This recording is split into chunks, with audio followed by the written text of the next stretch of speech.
सामने देखो, तन्वी ने घबराते हुए कहा। रुद्र अपनी कॉलेज की यादों से बाहर आ जाता है। ये क्या कर रहे हो रुद्र? जल्दी गाड़ी मोड़ो वरना हमारा एक्सीडेंट हो जाएगा। अनन्या ने चिल्लाते हुए कहा। रुद्र गाड़ी मोड़। अर्जुन ने चिल्लाते हुए कहा। जल्दी कर रुद्र। पीयूष ने कहा। रुद्र जल्दी गाड़ी मोड़। समीर ने चिल्लाते कहा। रुद्र जिप्सी चला ही रहा था कि तभी अचानक उसके सामने एक ट्रक आ जाता है और वो जल्दी से स्टीयरिंग घुमाता है और जिप्सी मोड़ देता है। थैंक गॉड, बाल बचे। अनन्या ने कहा। रुद्र तू पागल है क्या? ऐसे कौन गाड़ी चलाता है? कहाँ खो गया था गाड़ी चलाते चलाते? अर्जुन ने कहा। सॉरी यार, पता ही नहीं क्या हो गया था। रुद्र ने कहा।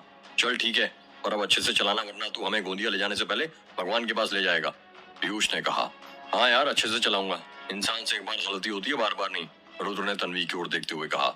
रुद्र और उसके दोस्त गोंदिया के रिंग रोड के पास वाले मार्केट पहुंच जाते हैं। रुद्र जैसी जिप्सी रोकता है, उनकी जिप्सी के पास एक भिखारी आकर खड़ा हो जाता है। उसकी उम्र करीब 50 साल होगी। उस भिखारी के चेहरे पर बहुत सारे चिचक के दाग थे। उसके चेहरे का रंग सांवला था। उसके सिर के पूरे बाल पककर सफेद हो गए थे। उसने काली शॉल ओढ़ रखी थी जिसमें से बदबू आ रही थी। चलते चलते उसके पांव घिस गए थे जिस कारण उसके पैरों में खरोच के निशान थे। जब तन्वी उस भिखारी को देखती है तो डर जाती है। वो भिखारी तन्वी के पास ही खड़ा था और उसको देखकर हंसने लगता है। उस भिखारी की हंसी बहुत डरावनी थी। उसके कुछ दांत पीले थे और कुछ सड़ चुके थे। आखिर यहाँ पर क्यों खड़े हो? हटो यहाँ से, पीयूष ने उस भिखारी से कहा, पर वो भिखारी कुछ जवाब नहीं देता। वो बस तन्वी को देखकर हंसे जा रहा था। अरे मुझे लगता है इसे कुछ पैसे चाहिए। रुद्र जरा दे देना इसे कुछ पैसे। इसकी हालत देखकर तो लगता है इसने बहुत दिनों से कुछ नहीं खाया है। रुद्र अपनी जेब में से 10 का नोट निकालता है और उस भिखारी को देने लगता है, पर वो भिखारी पैसे नहीं लेता। इसे क्या हो गया? ये पैसे क्यों नहीं ले रहा? समीर ने कहा। लगता है ये स्टैंडर्ड भिखारी है, इसे और ज्यादा पैसे चाहिए, पीयूष ने कहा। रुद्र अपनी जेब में से अब की बार 100 का नोट निकालता है और उस भिखारी को देने लगता है, पर वो नोट भी वो भिखारी नहीं लेता है। यार बड़े अजीब भिखारी है तेरे घर के, तो 100 के नोट भी नहीं लेते, पीयूष ने कहा। अरे ओ बाबा, ये पैसे लो और जाओ यहाँ से, रुद्र ने कहा। वो भिखारी जो तन्वी को देखकर हंस रहा था रुद्र की तरफ देखता है और हंसने लगता है और हंसते हंसते वो वहां से बिना पैसे लिए जाने लगता है। बड़ा अजीब भिखारी है यार, बिना पैसे लिए चला गया, अर्जुन ने कहा। हाँ यार, पर छोड़, तुम लोग यहीं पर उतर जाओ, मैं सामने जिप्सी पार करके आता हूँ, रुद्र ने कहा। ठीक है, अर्जुन ने कहा। रुद्र के सभी दोस्त वहीं पर उतर जाते हैं। गोंदिया मार्केट में छोटी छोटी गलियां होने की वजह से भीड़ बहुत ज्यादा लग रही थी। आसपास बहुत चहल पहल थी। कोई चना गरम बेच रहा था तो कोई आवाज लगा रहा था।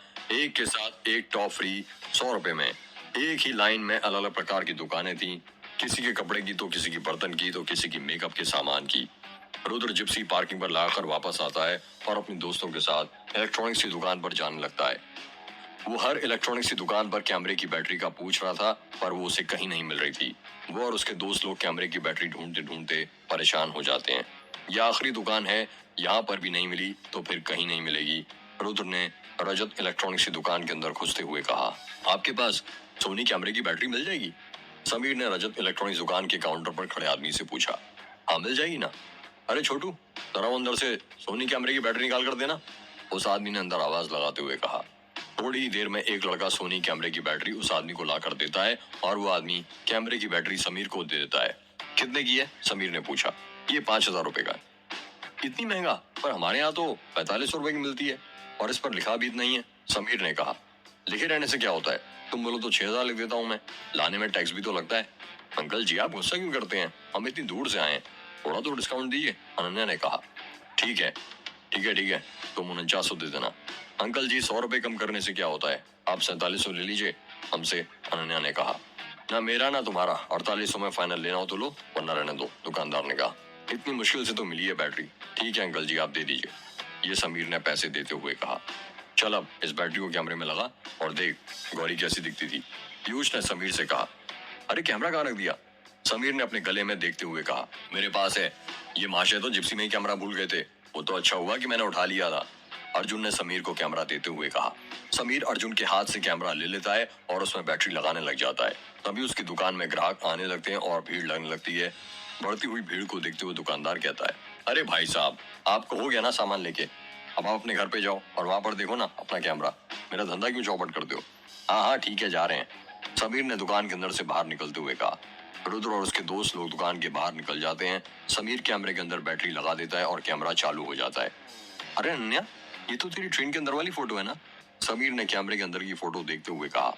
देखा देखा, अनन्या ने कैमरा समीर के हाथों में से लेते हुए कहा। वुडलैंड कंपनी के जूते सिर्फ 300 रुपए में। मार्केट के अंदर से आवाज आती है, अरे ये क्या बात कर रहे हैं, वुडलैंड के जूते वो भी सिर्फ 300 रुपए के।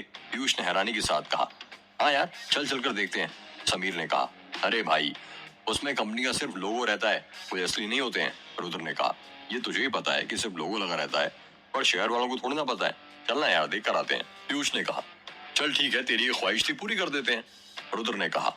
थोड़ी देर में जूते वाला जूते बेच रहा था, सभी लड़के जूते देखने चले जाते हैं। अनन्या और तन्वी वहीं पर खड़े खड़े कैमरे की फोटो देख रही थी। अरे ये रही शादी के दिन की फोटो। अनन्या ने कैमरे की फोटो देखते हुए तन्वी से कहा, जल्दी बदल, बस आई रही होगी गौरी की फोटो। हाँ ये रही अपनी ग्रुप फोटो जो हवेली के अंदर की ली थी, और ये रही मेहमानों के आते वक्त की फोटो। अनन्या और तन्वी शादी की फोटो देख ही रही थी कि तभी उनके सामने वो भिखारी आकर खड़ा हो जाता है। क्या हुआ, ऐसे क्या देख रहे हो? अनन्या ने उस भिखारी से कहा, पर वो भिखारी को जवाब नहीं देता। तुम्हें पैसे चाहिए, यहाँ पर क्यों खड़े हो? तन्वी ने कहा। वो भिखारी तन्वी को देखकर धीरे धीरे हंसने लगता है। तन्वी और अनन्या उस भिखारी की हंसी देखकर डर जाती हैं। चलो जाओ यहाँ से, अनन्या ने कहा।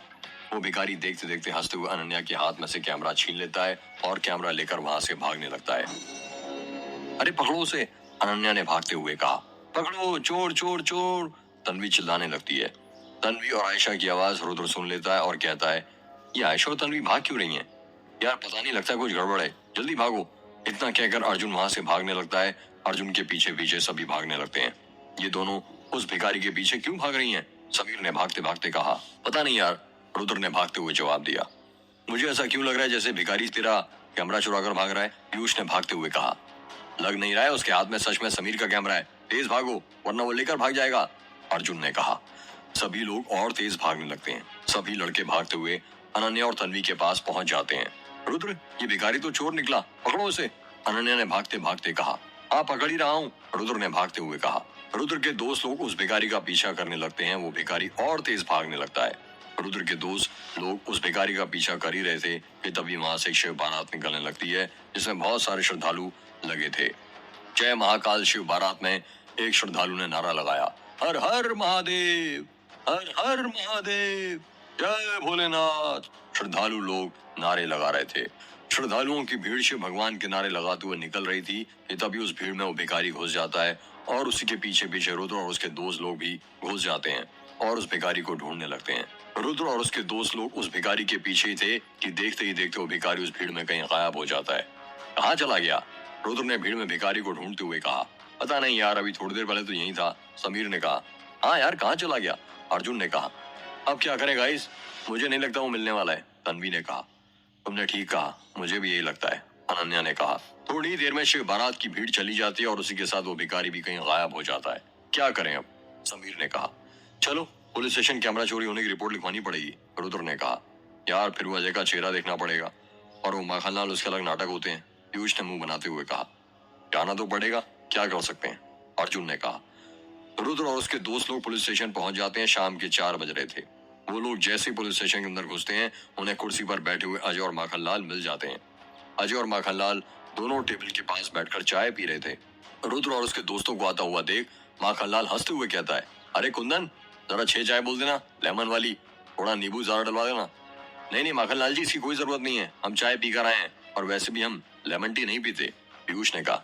आइए आइए, आ गए आप लोग, मुझे तो लगा आप गौरी की फोटो मुझे व्हाट्सएप कर देंगे, आप लोग तो खुद ही यहाँ पर चलकर आ गए। वो इंस्पेक्टर साहब, आपको गौरी की फोटो नहीं मिल सकती, अनन्या ने कहा। फोटो नहीं मिल सकती मतलब? अजय ने हैरानी के साथ कहा। वो कैमरा चोरी हो गया है। क्या? अजय और माखनलाल दोनों ने हैरानी के साथ कहा। क्या कहा? कैमरा चोरी हो गया? माखनलाल ने कहा। कैमरा चोरी हो गया, पर कैसे? तुम लोगों को तो पता है ना गौरी की फोटो मिलना हमारे लिए कितना जरूरी है। हाँ पता है, पर वो हम कैमरे की बैटरी लेने गोंदिया गए थे और वहीं से अनन्या के हाथ से भिखारी वो कैमरा चोरी करके भाग गया, समीर ने कहा। क्या कहा? एक भिखारी? तो उस भिखारी को पकड़ा क्यों नहीं? अजय ने कहा। वो हम लोग उसे बस पकड़ने ही वाले थे, पर तभी मार्केट में शिव बारात निकली और वो भिखारी उसमें कहीं गायब हो गया, अर्जुन ने कहा। ये लगा क्या रखा है तुम लोगों ने? कभी मंडप से दुल्हन गायब हो जाती है, तो कभी कैमरा लेकर शिव बारात में से कोई भिखारी गायब हो जाता है। हमारे पास कोई और काम नहीं है क्या, जो सिर्फ तुम लोगों का सामान ही ढूंढते रहे? माखनलाल ने कहा। सॉरी, पर क्या कर सकते हैं, हमें थोड़ी पता था कि मार्केट में से कोई कैमरा भी चोरी कर लेगा, तन्वी ने कहा। माखनलाल, यदि अब हमें गौरी को ढूंढना है तो उससे पहले वो भिखारी को ढूंढना पड़ेगा। पता लगाओ मार्केट में कितने भिखारी चोर हैं और इन लोगों की रिपोर्ट लिखा लो। जी साहब। रुद्र और उसके दोस्त लोग माखनलाल के पास रिपोर्ट लिखवाने लगते हैं। माखनलाल रिपोर्ट लिख ही रहा था कि तभी अर्जुन देखता है कि माखनलाल जिस टेबल पर बैठा था वहां पर 6 नींबू रखे थे। उन नींबुओं को देखकर अर्जुन माखनलाल से पूछता है, माखनलाल जी, क्या ये वही 6 नींबू हैं जो उस दिन पीपल के पेड़ के पास से आपको मिले थे? हाँ, ये वही नींबू हैं। वैसे माखनलाल जी, आपकी टेबल पर ये 6 नींबू तो रखे हैं जो केस से जुड़े हैं, पर वो गौरी की गुड़िया नहीं दिख रही जो इस केस का अहम हिस्सा है, अर्जुन ने कहा। अर्जुन की बात सुनकर माखनलाल घबरा जाता है और हकलाते हुए कहता है, वो गुड़िया हमारे साथी अपने साथ लेकर गए हैं, ये पता करने के लिए कि वैसी गुड़िया कौन कौन बनाते हैं। अर्जुन के मन को ये बात बहुत अजीब लगती है। वो सोचता है अगर यही पता करना था तो माखनलाल के साथ ही उसकी फोटो खींचकर भी तो ले आ सकते थे। गुड़िया साथ में ले जाने की क्या जरूरत थी? दीदी, अंधेरा होने वाला है और रुद्र अभी तक नहीं आया है, आयशा ने रुद्र की माँ से कहा। रुद्र की माँ और आयशा घर के बाहर खड़े होकर रुद्र और उसके दोस्तों का इंतजार कर रही थी। शाम के 6:30 बज रहे थे और अंधेरा होने लगा था। हवाएं भी बहुत तेज चल रही थीं। ऐसा लग रहा था जैसे बारिश होने वाली हो। आसमान को काले बादलों ने घेर लिया था। आयशा, तुम फोन करके देखो ना रुद्र को, मेरा भी जी घबरा रहा है, कहीं कुछ बुरा ना हो गया हो। दीदी, मैं 1 घंटे से कॉल कर रही हूँ रुद्र को, पर उसका मोबाइल कवरेज क्षेत्र से बाहर बता रहा है। तेरे पास उसके किसी दोस्त का नंबर है? नहीं दीदी, नहीं है। मैंने कहा था उसे राम काका को अपने साथ ले जा, पर मानता कहाँ है वो मेरी। उसे क्या पता अंधेरा होने के बाद गांव में क्या क्या होता है।